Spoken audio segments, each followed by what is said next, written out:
En esta segunda parte vamos a dedicarnos a ver las características y los aspectos éticos de las investigaciones con muestras biológicas y con registros médicos. Es bien importante partir de que estas investigaciones han sido fundamentales para el avance de la ciencia y de la salud humana, pero debemos preguntarnos cuáles son las consideraciones éticas que se deben tener en cuenta.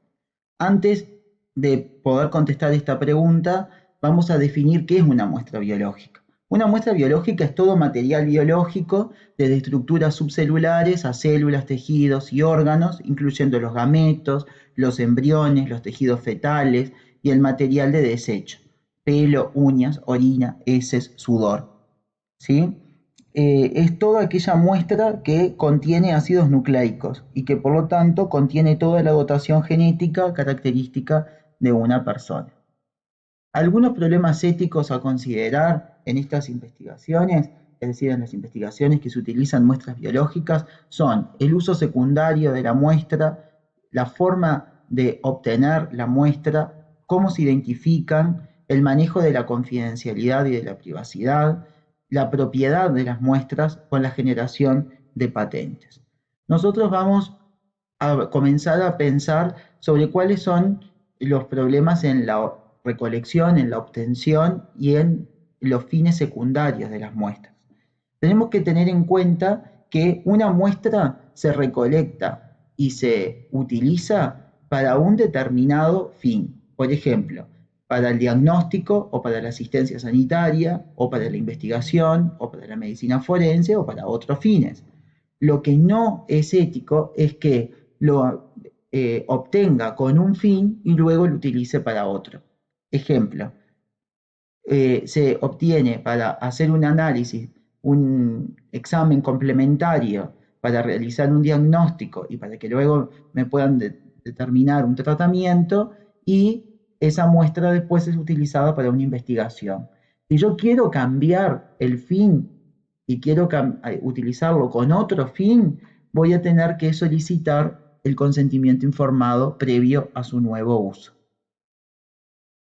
En cuanto a la identificación de las muestras, es bien importante considerar que las muestras yo las puedo clasificar según la identificación en muestras que son identificables, es decir, aquella muestra identificada es la que tiene los datos patronímicos y datos que yo pueda identificar a la persona, o pueden ser identificables con un código donde en forma reversible yo voy a poder encontrar ese código a quien pertenece.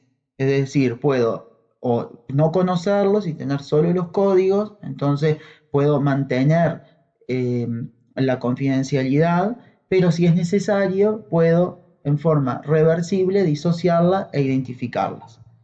Y después tenemos las muestras que no son identificables, que son aquellas que en forma irreversible se encuentran anonimizadas. Por lo tanto, no voy a conocer nunca de quién es esa muestra.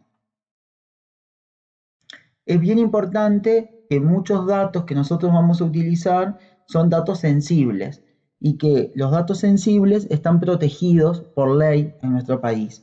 La ley 18.331 protege los datos personales y define datos sensibles como todos aquellos datos que revelen el origen étnico, las preferencias políticas, las convicciones religiosas o morales, la afiliación sindical e informaciones referentes a la salud o a la vida sexual.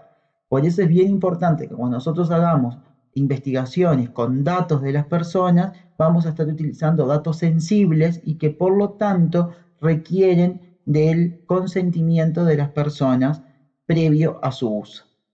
Existen otros problemas éticos en relación al uso de muestras biológicas, como son la duración de la conservación de las muestras, el derecho que tienen las personas a saber o a no saber los resultados, o cuando se están realizando resultados que haya un descubrimiento inesperado, ¿sí? Entonces eso puede traer dificultades. Por ejemplo, es muy común en los estudios genéticos, ¿sí?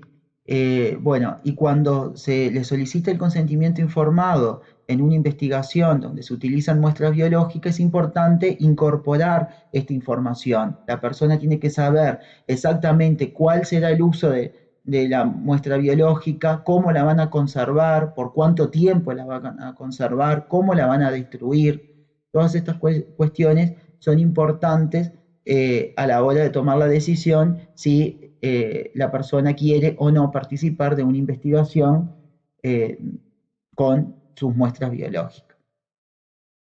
También es importante que en el consentimiento informado se pregunte si está dispuesto a que esas muestras puedan ser utilizadas en futuras investigaciones relacionadas con la misma temática, o si quiere participar solo de esta investigación y no de otras, o que prefiere que frente a una nueva investigación se le solicite el consentimiento. ¿Sí? Es importante que se acepta un consentimiento en el cual se estipule que frente a investigaciones relacionadas con la misma temática, ¿sí?, se pueda seguir utilizando esa muestra biológica. Esto en realidad debe estar bien estipulado en el formulario del consentimiento informado. Entonces, ¿cuáles son algunos aspectos prácticos que debemos considerar en las investigaciones que ustedes van a realizar? En primer lugar, el uso de las historias clínicas. Las historias clínicas tienen, como dijimos, datos sensibles, y las historias clínicas son de las personas y por lo tanto no se puede ingresar a utilizar las historias clínicas sin el consentimiento de las personas. También debemos tener en cuenta que en algunos estudios retrospectivos con el uso de historias clínicas, el consentimiento informado vía telefónica puede ser una alternativa. Lo que es fundamental es que a la hora de planificar su investigación y su diseño de la investigación, tienen que incorporar a los aspectos éticos. Y si un diseño de la investigación no permite que estos aspectos éticos se contemplen, van a tener que pensar en diseños alternativos. Otro de los grandes aspectos que hay que considerar es la utilización de bases de datos. Las bases de datos también tienen una finalidad y nosotros no podemos utilizarla con un uso secundario.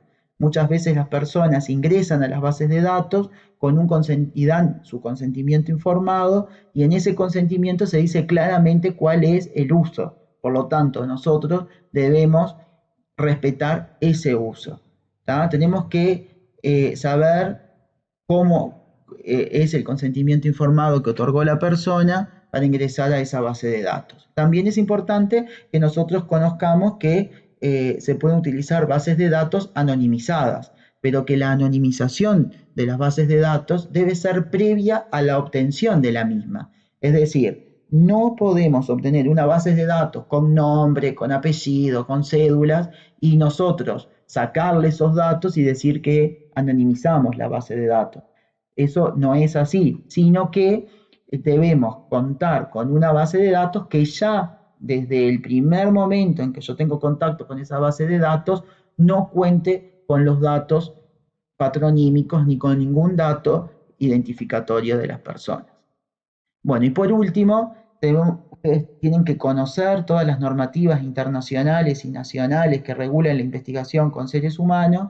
En este sentido, en EVA se va a encontrar el decreto 158 del año 2019, el cual regula actualmente la investigación con seres humanos. Entonces ustedes ahí van a poder consultar previo al envío de sus protocolos al comité de ética todos los aspectos éticos que consideren necesario consultar, ¿sí? Y además van a poder complementar aspectos que hemos visto en esta presentación. Bueno, y para terminar, les dejo la bibliografía recomendada para el curso, que también está colgada en EVA,